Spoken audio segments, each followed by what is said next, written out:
awesome guest on Sundays with Subscribers this week. Her name is Rachel Savage. She is a Seattle business owner, and she's just so cool. Like, can I just be like her when I grow up? She has lived in Seattle for a long time, operated a business on Capitol Hill for a long time, and she is fed up. That's the only way to put it. She has watched some of the worst policies of progressive Seattle deteriorate a neighborhood she loves and a city she loves. And she is not only now speaking up, but she is considering maybe herself a run for public office. This segment is brought to you in partnership with our friends over at Future 42. Turn your frustration into action by going to future42.org. So I want to play this clip from our interview with Rachel Savage from the Sunday Show. Again, she's, especially in the last 5 years, this is someone who for most of her life has supported liberal policies. I mean, I don't think that you live and run a business on Capitol Hill without maybe being a little bit liberal or progressive. There's certainly some outliers. But she's been kind of more in line with the prevailing political view in Seattle for much of her life. And then she's operating this retail shop on Capitol Hill. And what does she see outside her doors? She sees the drug abuse. She sees the crime. She's seen the riots, Chaz and Chop and all of those things. And that was when she made the connection and came to the realization that all these terrible things that are happening are the result of these progressive policies that up until now, she herself had supported. What's it been like to be a Capitol Hill business owner? It's hell. Wow. It's gotten so bad. I love Capitol Hill. I love Seattle. I love the city so much. And what I've seen happen to our city, I actually can't believe it's happening. Mm-hmm. I did not know that a city could degenerate so quickly. I had no idea. And so it's been disturbing. It's been horrifying. It's been scary. I'm scared. I'm scared for my business. I'm scared for all the other businesses around. I'm actually afraid for everyone in the neighborhood. The citizens, the business owners, the mentally ill, the drug addicted, everybody.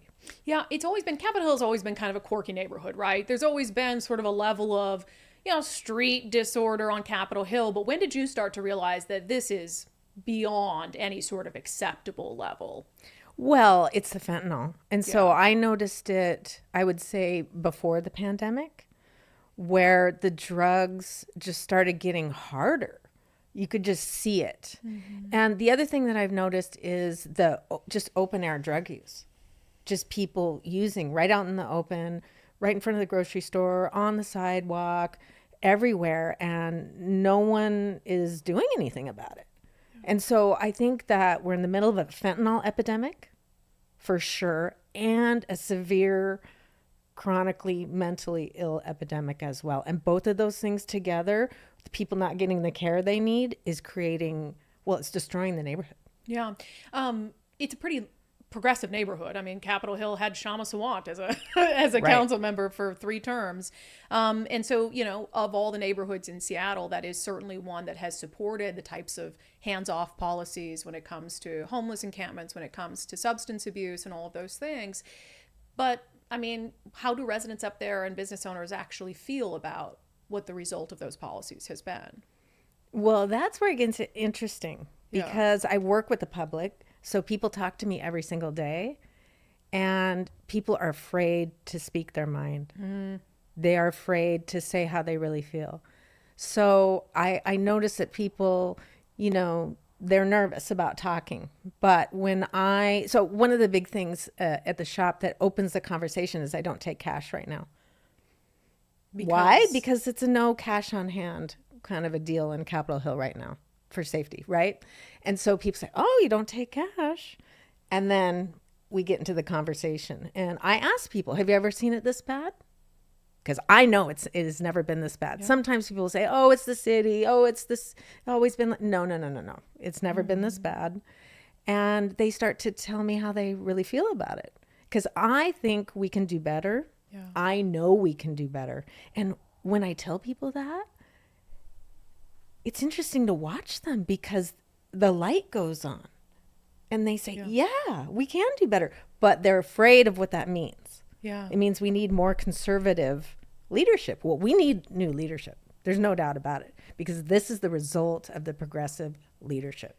Yeah, and it's awesome to see somebody kind of wake up like that and go all in. She's trying to kind of start this citizen uprising through something called Savage Citizens.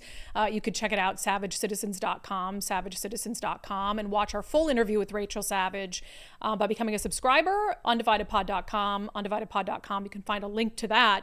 But I think, one of the things I disagreed with her about in the interview is this assertion that we need more conservative leadership in Seattle. Look, we're a long way off in Seattle from having any sort of semblance of conservatism. I know we have a Republican city attorney, but she was a Republican for like 5 minutes before she ran for city attorney.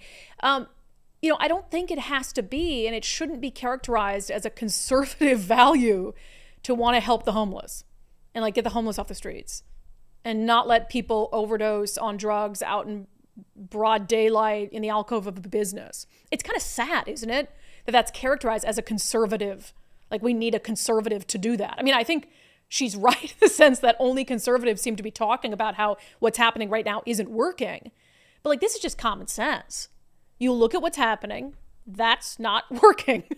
Whatever you're doing to deal with homelessness is not working.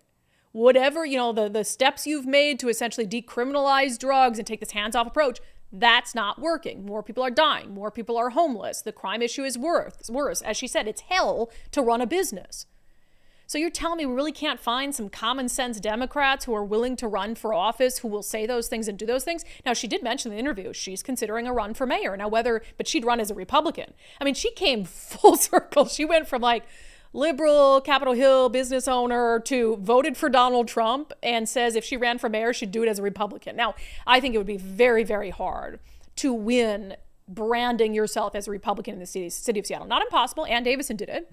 But it's kind of beyond that. It's like, I don't care if you're a Republican or a Democrat or a libertarian or a socialist. I don't care what label you put on yourself. I care about your ideas. And I care about whether those ideas are going to be effective, and if they're not, whether you're willing to change course. What we're seeing right now is a political class that is completely unwilling to change course, even with ample evidence of the failure of their policies. And that should be unforgivable. Whether it's Republicans who are that stubborn, Democrats who are that stubborn, or any other political party that is that stubborn, where they see that their policies are quite literally killing people and they will not change course. Those are people who don't deserve to be in elected office, regardless of the letter next to their name. So let's find people who are willing to speak simple truths. This is not working. We see it with our own eyes. Like, let's do better, and are willing to act on those simple truths and change course, whoever they may be. That segment was brought to you in partnership with our friends at Future 42. Turn your frustration into action at future42.org.